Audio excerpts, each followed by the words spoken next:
Assalamualaikum warahmatullahi wabarakatuh.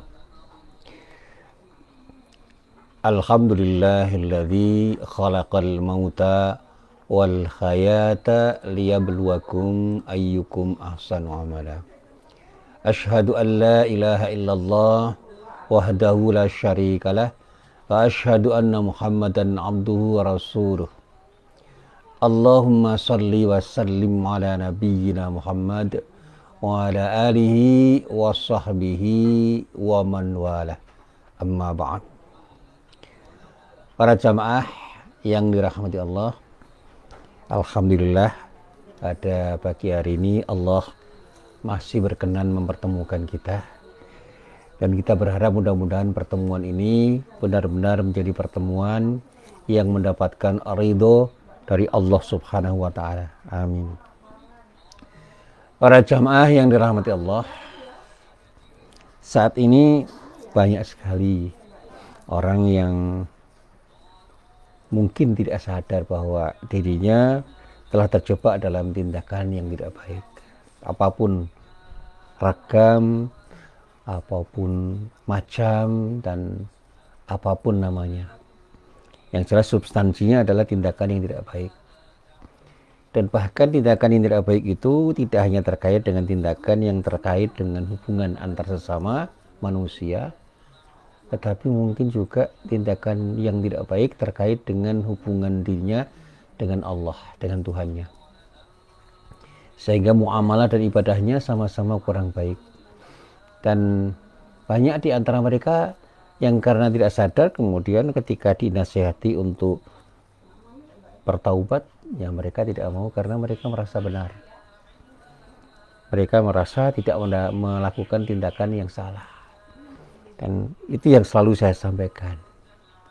Berbicara dengan orang yang tidak sadar bahwa dirinya itu tidak tahu, itu paling berat. Ya. Yang paling enak itu berbicara dengan orang-orang yang tahu dan punya sikap tawadhu, sikap rendah hati, sehingga mereka itu ketika berbicara sangat enak dan mau mendengar siapapun yang berbicara dengan dirinya. Nah, minimal kita ini kalau kita mau bicara betul itu dengan orang-orang yang tidak tahu dan mereka sadar bahwa dirinya tidak tahu sehingga mau belajar. Tapi ketika kita ini sudah masuk pada interaksi dengan orang yang tidak tahu tetapi merasa tahu, bahkan sok tahu, ini yang repot. Nah, sekarang ini banyak orang yang bodoh tetapi tidak merasa bodoh, sehingga mereka nerocos saja ngomong, nulis juga begitu. Nah, mereka merasa bahwa apa yang mereka katakan, mereka tuliskan itu benar.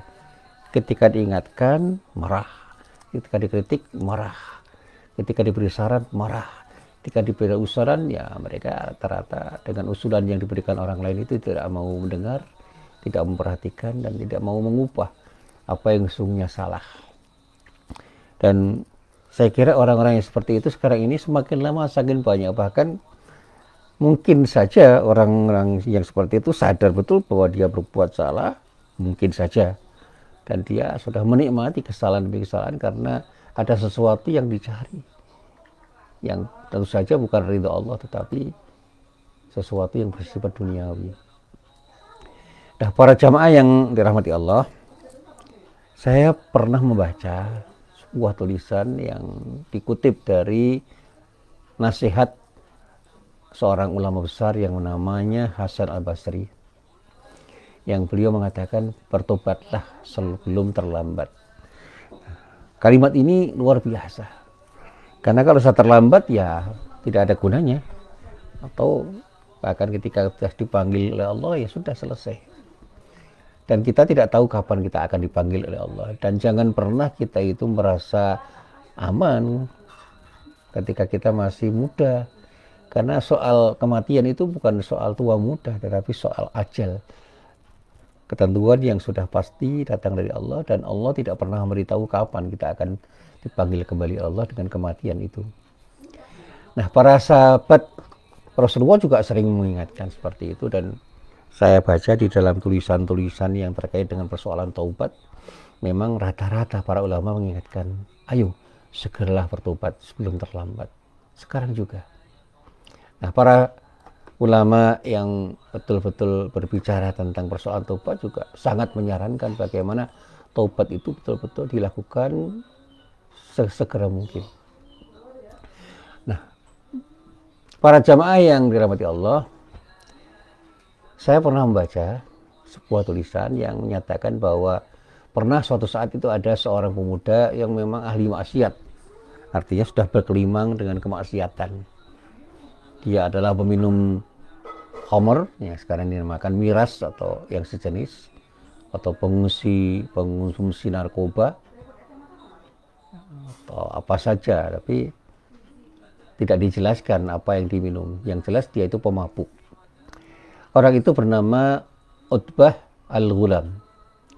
Nah, satu saat orang itu datang dan bergabung dalam majelis zikirnya Hasan Al-Basri.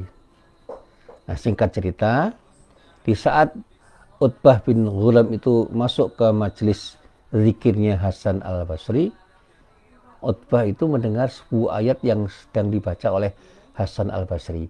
Ayat itu terdapat di dalam surah Al-Hadid, tepatnya pada ayat 16. Di dalam ayat itu Allah berfirman, A'udzu billahi minasyaitonir rajim. Alam yakni lilladzina amanu. Di sini ada kata-kata alam yakni lilladzina amanu. Nah, kalau diartikannya secara gampang, kira-kira apa belum datang waktunya bagi orang-orang yang beriman?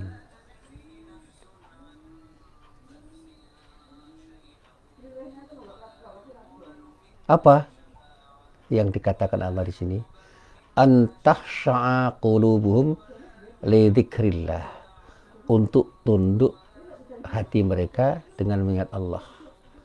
Jadi hati mereka itu saatnya harus tunduk dengan mengingat Allah. Wa ma nazala minal haqqi, dan juga kepada kebenaran yang telah turun pada mereka, artinya sudah diwahyukan oleh Allah pada mereka. Wala yakunu kalladzina utul kitaba min qabl,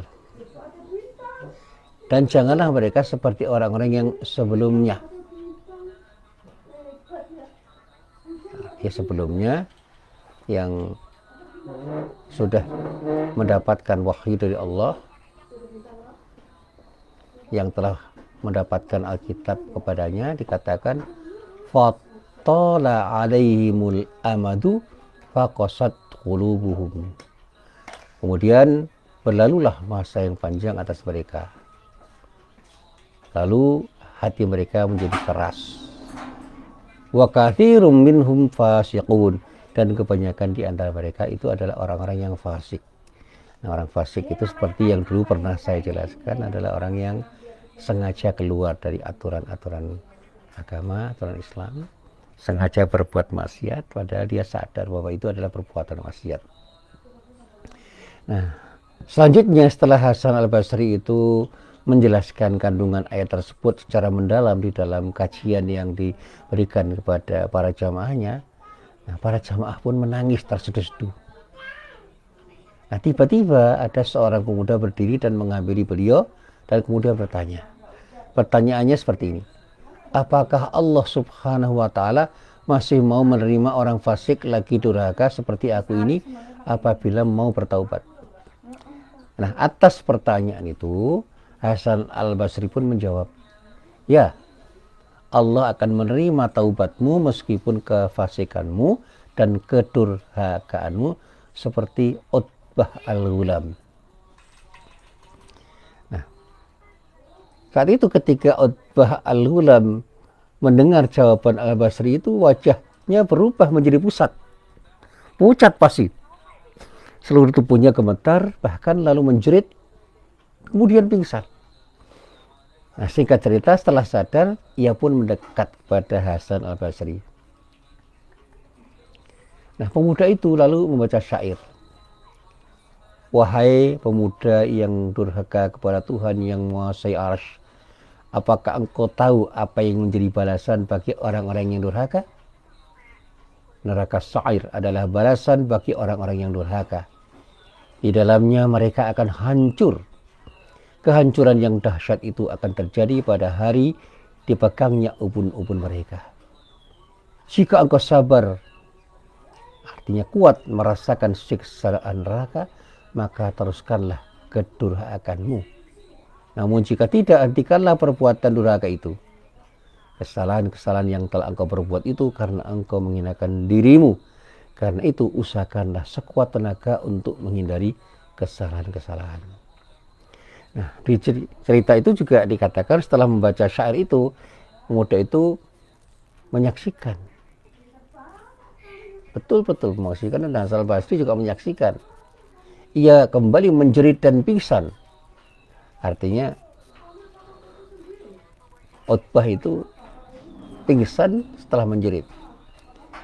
Setelah sadar, ia pun berkata, "Wahai Syekh Hasan al-Basri, adakah Tuhan yang Maha Pemurah mau menerima taubat orang yang tercela seperti aku ini?"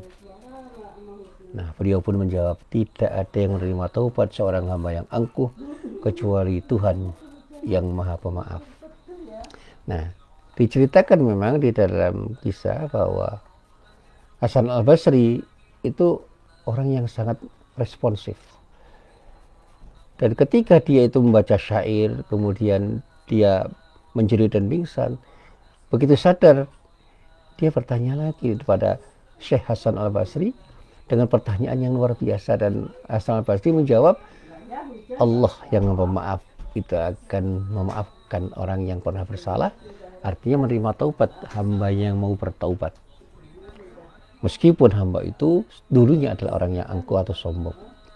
Nah, diceritakan setelah membaca syair tersebut, Utbah mengangkat kepalanya dan berdoa dengan 3 permohonan. "Wahai Tuhanku, apabila engkau menerima taubatku dan mengampuni dosaku, maka berilah aku kecerdasan di dalam memahami dan menghafalkan Al-Quran sehingga aku bisa paham dan hafal setiap pendengar ilmu dan Al-Quran.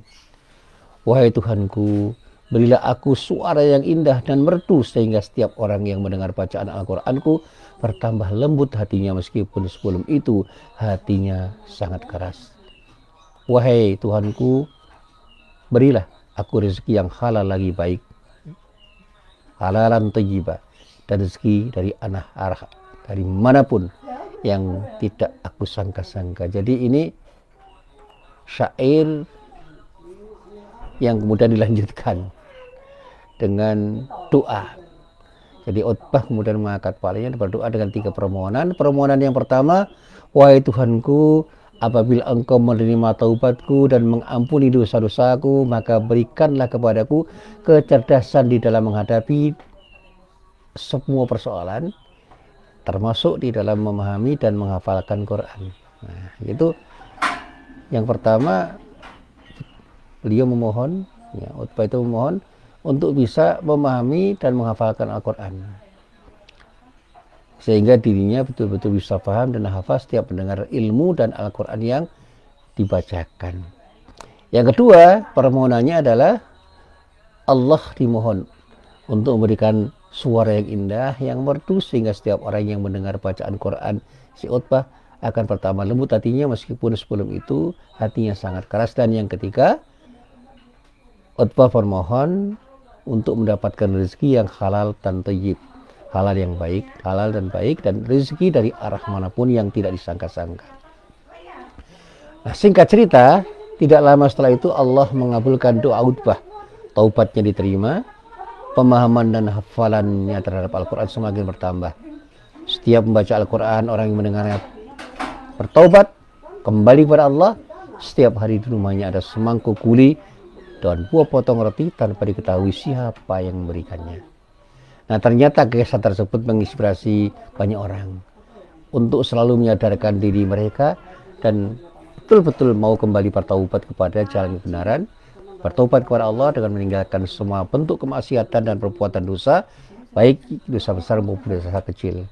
Dan taubat merupakan pintu gerbang menuju ampunan dan kasih sayang Allah Subhanahu wa taala, dan bahkan pintu menuju surga. Nah, para jamaah yang dirahmati Allah, keharusan bertaubat ini bukan hanya untuk orang yang pernah bermaksiat, tapi juga berlaku bagi semua orang yang beriman. Karena betapapun setiap orang yang beriman ada kemungkinan mereka itu pernah melakukan kesalahan. Karena muara taubat itu adalah keberuntungan dunia dan akhirat, dan oleh karena itu tidak ada salahnya setiap kali itu kita beristighfar. Setiap kali kita punya kesempatan beristighfarlah, dan kemudian renungkan apakah kita pernah melakukan perbuatan yang tidak baik, dan segera akhiri perbuatan kita yang tidak baik, dan kemudian mulailah untuk berbuat baik. Dan itulah taubat yang sesungguhnya harus dilakukan oleh semua orang. Bahkan dikatakan di dalam bahasa yang lain, taubat itu merupakan kunci ma'rifat, kunci untuk mengenal dan bersikap arif